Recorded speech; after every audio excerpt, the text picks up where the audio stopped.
I've been in the virtual assistant industry for 4 years now. And during my time in this space, I've seen business owners make the same mistakes when it comes to hiring, right? They hire fast, they hire cheap, and then they complain that nothing has changed. And if that is you today, this video is for you.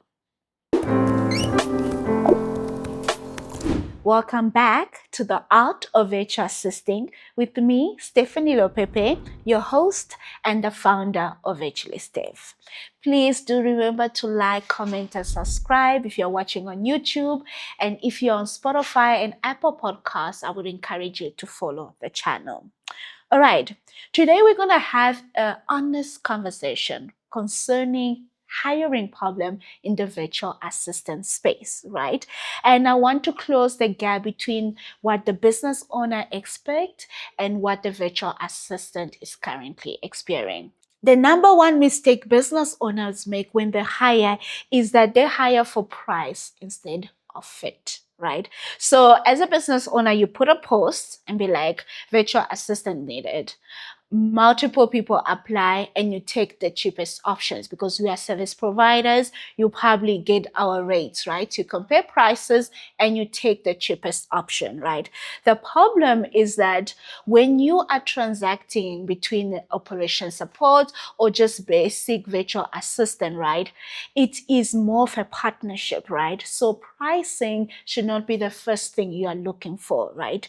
Because the low price you pay for a VO or any service provider, it will usually translate in the service being provided to you, right? So a lot of the time, cheaper service providers or VAs do not necessarily provide excellent service, right? That is why there's this complaint, right? I saw on threads where a lot of business owners complain that VAs are no longer the quality that they are used to, right?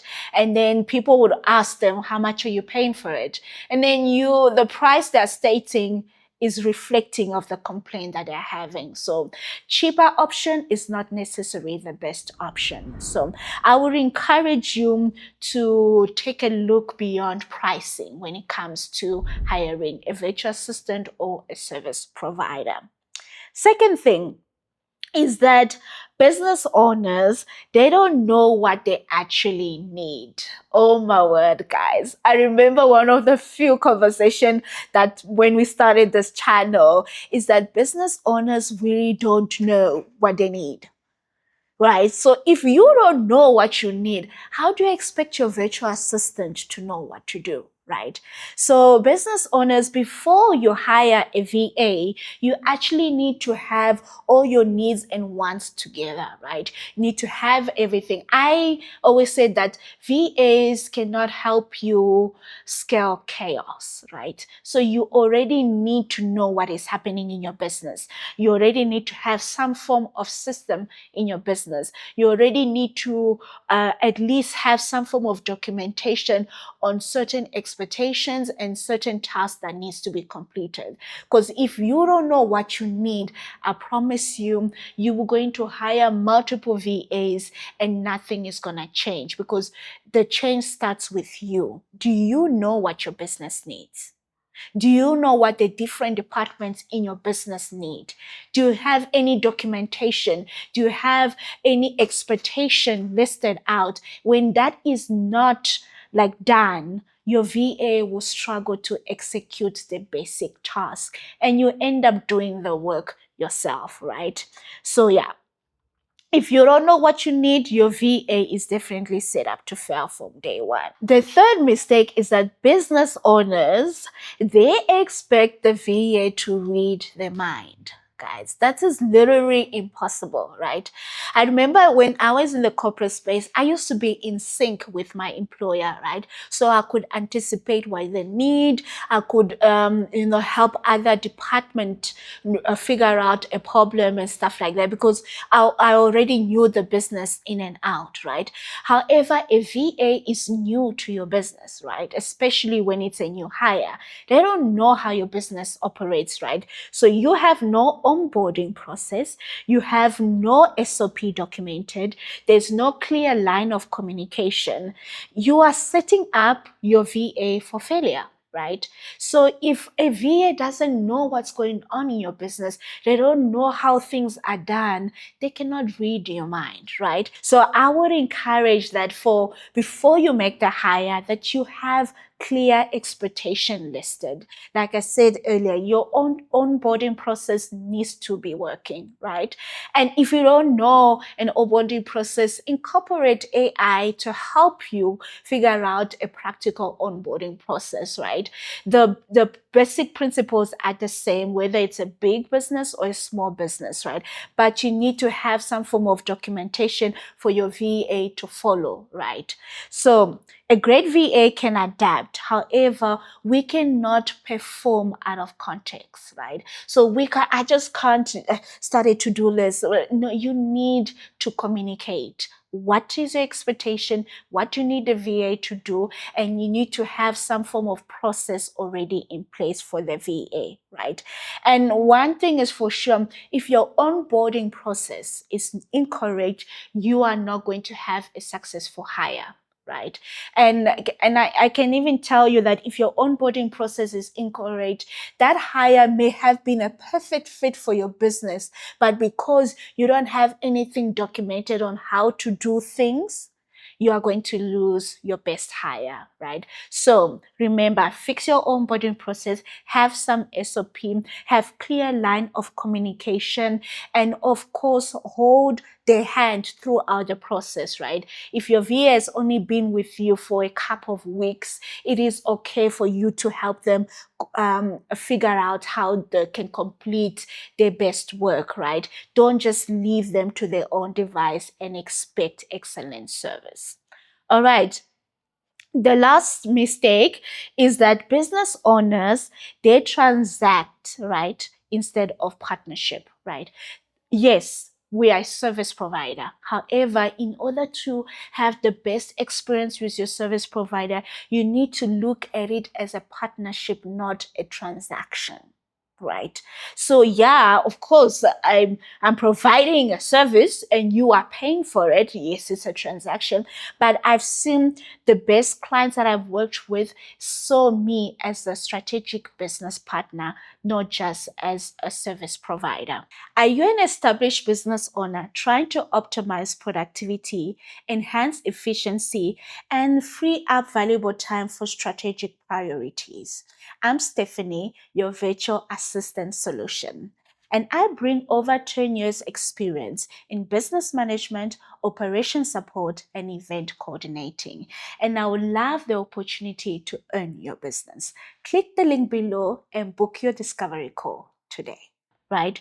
So to get the most out of it is that strategic business partners, right? You have a sit down with them. You'll be like, hey, this is the goal we want to accomplish with your expertise. How can we best accomplish this, right? That is strategic partnership. Transaction is, hey, here's a to-do list. Please complete it. Let me know when it's done, right? That is a transaction. The to-do list may be done, but that VA or service provider will not go beyond what is written on that paper.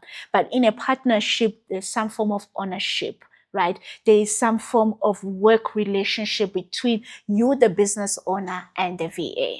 Right. So that is something that I will encourage you to do. So how do you do that? How do you create that partnership? You need to include your VA in your decision making, right?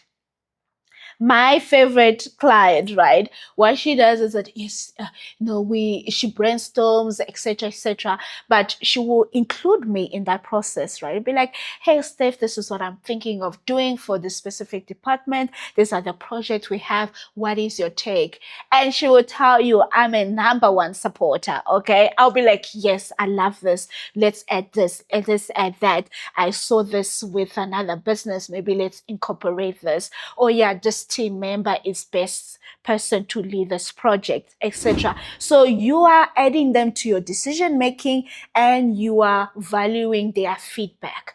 That is strategic partnership. It's not a transaction. A transaction, you don't even need to ask for feedback. You'll be like, hey, this is a to-do list. I don't need your feedback. I just need you to do your work, right? That's a transaction. A partnership, you work together. All right. And usually the people who prioritize partnership over transaction, they have their service provider stay longer with them, right? The service provider go beyond expectation, and of course they even improve the systems around the way. If it's just a transaction, I just do what I get paid and then we move on, right? So I would encourage you to take more the partnership route than the transaction route. All right, that is all for today. And today's insight segment question is, how do I get a business owner to see me as a strategic partner, not just a task doer? So obviously this is a question from a service provider, right? Those are three things I would encourage for you as a service provider. One, you need to stop waiting to be asked.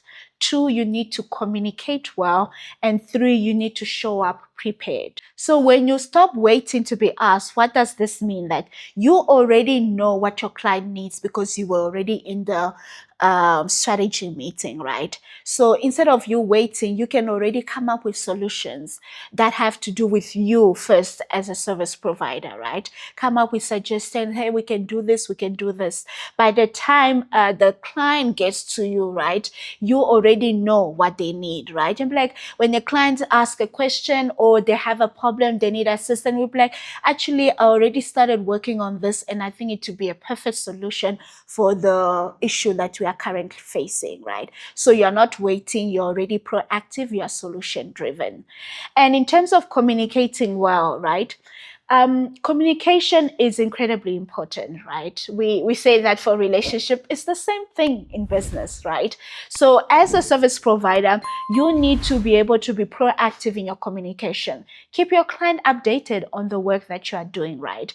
So when the client knows, oh yeah, Steph is good, right? The client shouldn't call you and be like, hey, I actually don't know what you're working on. Can you kindly remind me? That's an issue, because you need to have constant feedback with your client. So if you have a specific project you're working on, hey, we've already started working on this project. This is what each different department are doing. This is the issue we face. This is the solution we implemented.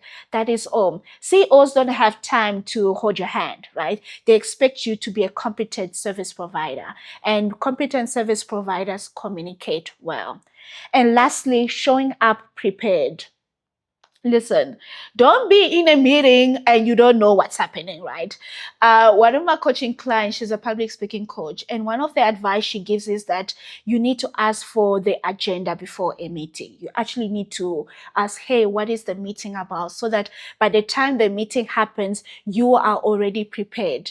When you show up to a discussion, to a check-in, to a feedback session, unprepared, you are losing confidence with your client, right? You're losing confidence, you're losing trust, and honestly, you're losing credibility as a service provider. So always show up prepared. Ask for the agenda beforehand, have your feedback notes beforehand, even if a client doesn't ask for it, but you are prepared, right?